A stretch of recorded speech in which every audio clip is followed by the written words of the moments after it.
So, you're considering hiking Mount Fuji, and either by time restraint or by mistake, you only have one day to do the hike.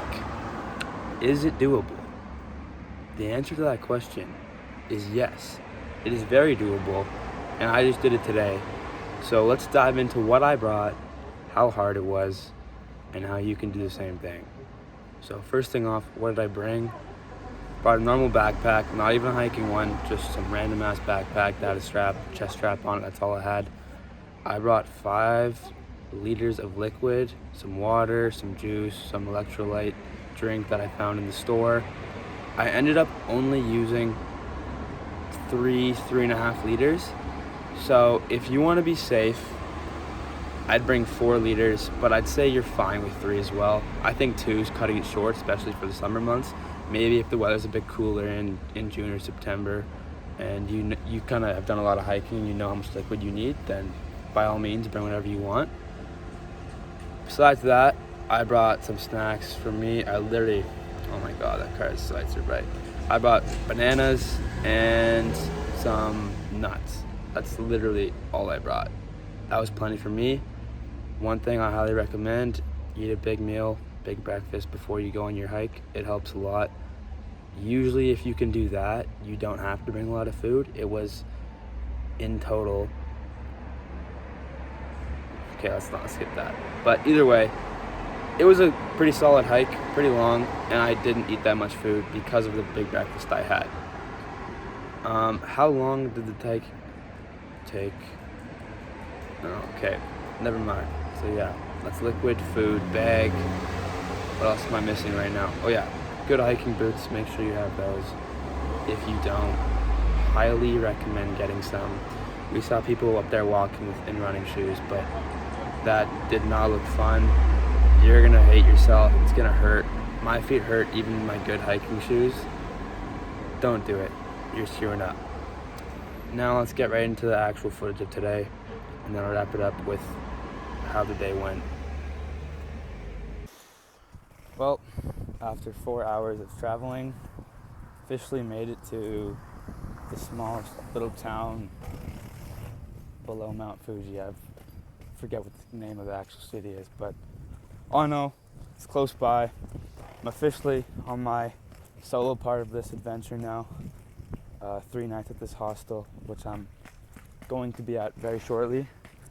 And then tomorrow morning, wake up at 5:30 and head up to the mountain to hike Mount Fuji. So hopefully that goes well. I'll keep this updated. First sight of Mount Fuji. That's the one. Can't see much of it though. It does look pretty huge from here. But gotta remember I'm starting halfway up that thing. Even then, it looks intimidating for sure.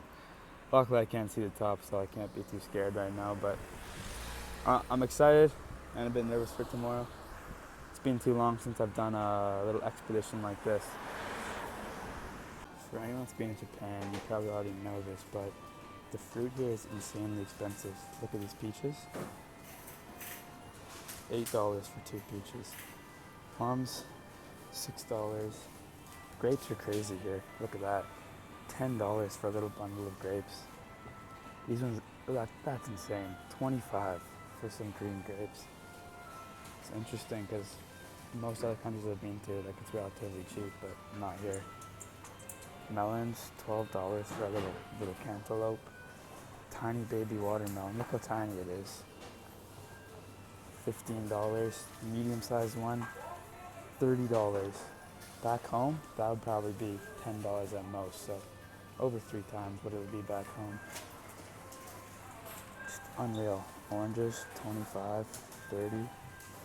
Just, how can it be that expensive? It doesn't make any sense to me. Crazy.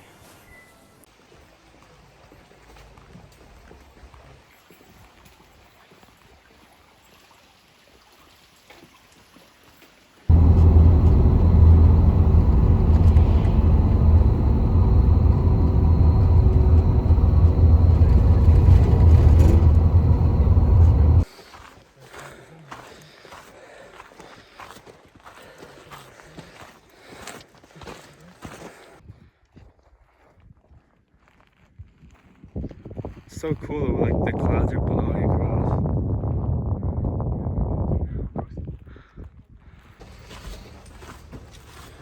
1 hour in.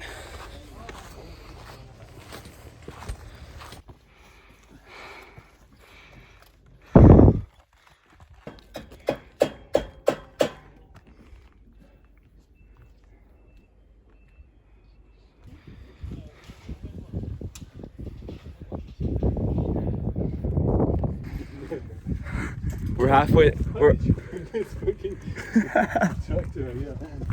We're halfway there, so now we might as well run the rest of the way.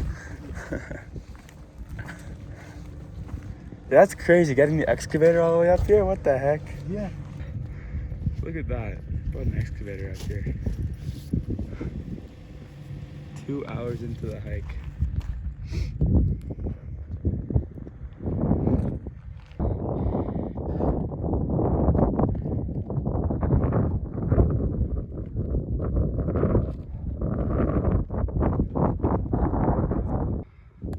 That is.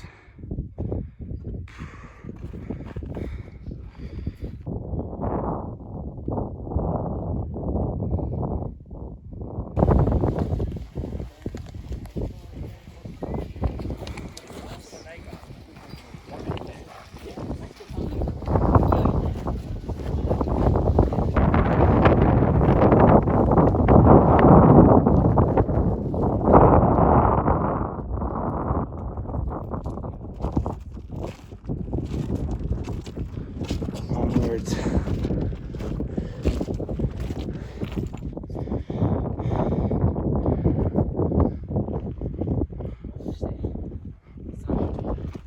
Almost at the top.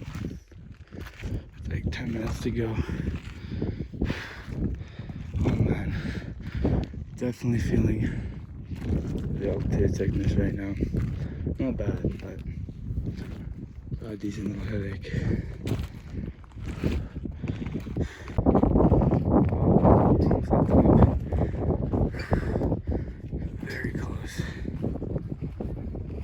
I got the summit right up there. He's so well done. It's my fucking pants. Holy shit.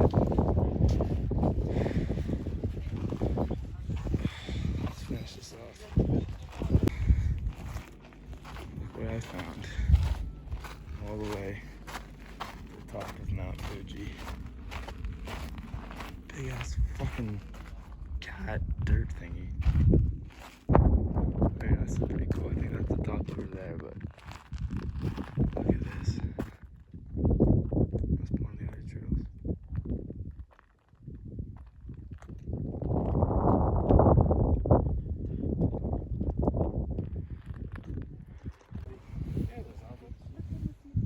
Now I'm at the top.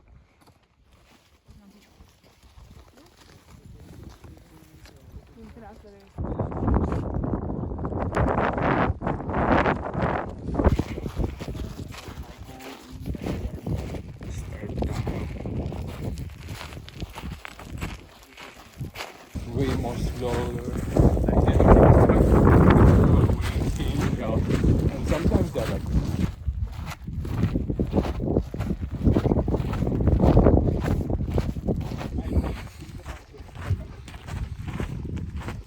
5 more kilometers.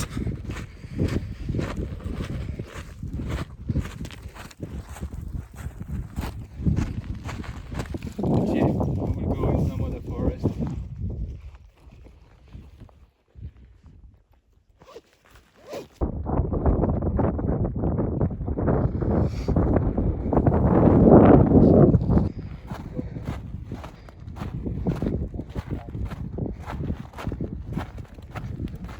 On and on.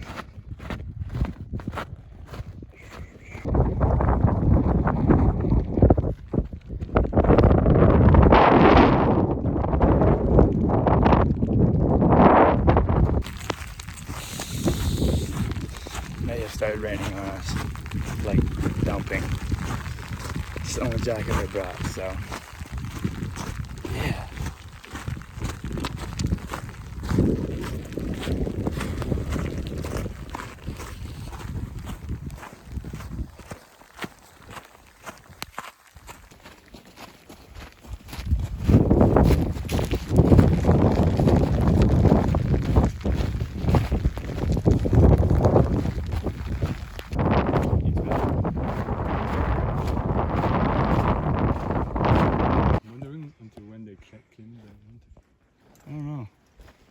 probably bring them down at some point.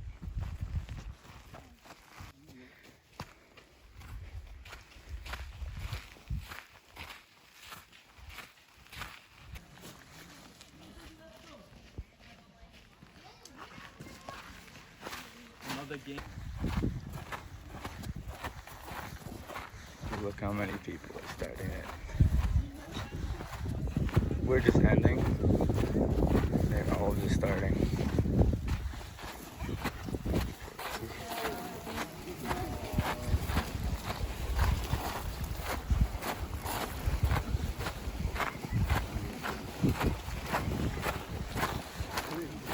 So, you made it to the end of the video. Apologize for the quality. Still just filming on my iPhone. In total, the hike today took about 6.5 hours, which is actually faster than I was expecting. I was expecting around 8, maybe 7.5.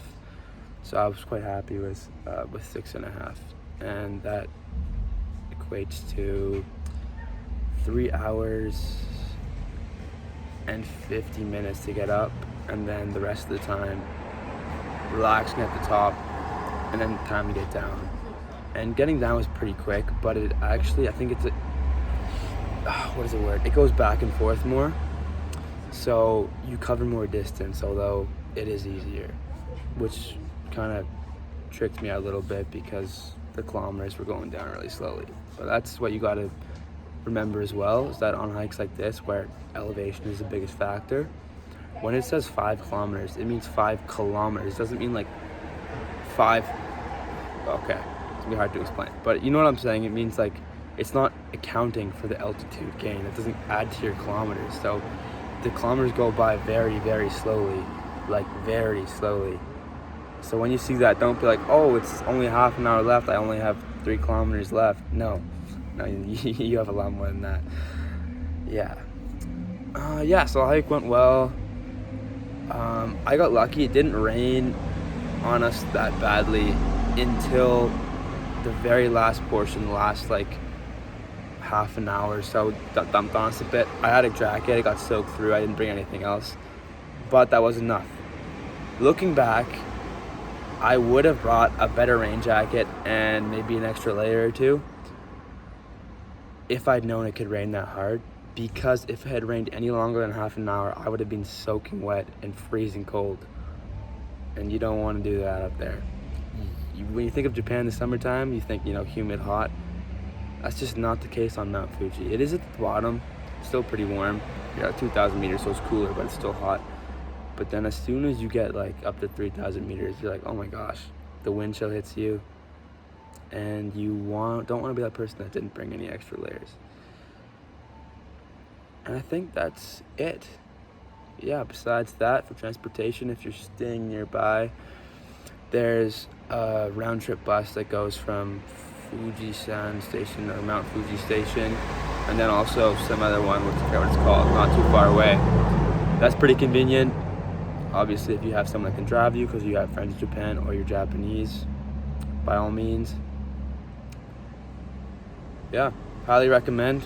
If you're gonna do it, I wish you all the best. If this video you found helpful, appreciate it if you like, subscribe. I hate saying that because it sounds super cringy, but yeah, it's a tiny ass YouTube channel still. If we get to 25 subs, I'd actually be so fucking happy. So appreciate all of you. Have a good night, have a good day, whatever time it is wherever you're watching this video. Stay safe. Catch you later.